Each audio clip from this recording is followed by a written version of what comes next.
Yeah, Reed, the hearing took place up in Carson City, but of course, as always, it was made available to those of us here in Las Vegas at the Grant Sawyer building via video conference. Now, this law was inspired by a young girl who was shot and killed accidentally, a 13-year-old. Her parents testified up in Carson City, but her grandmother was here today, and she handed out photos like this one of the 13-year-old to everyone who entered the hearing.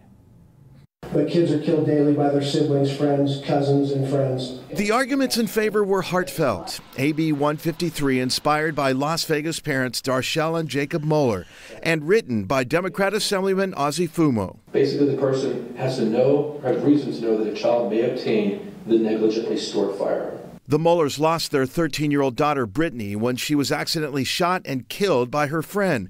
The two girls found an unlocked gun in her friend's kitchen cabinet. This kind of tragedy is preventable, and it starts with the responsibility of adults. Proponents of AB 153 say the law closes a loophole that often leaves those responsible never having to face any penalty or fine.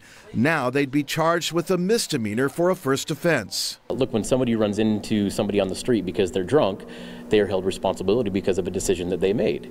Why is owning a gun where there's an accidental death, why is that any different? Present at the hearing in Las Vegas was Brittney's grandmother, who clutched a photo of Brittney throughout.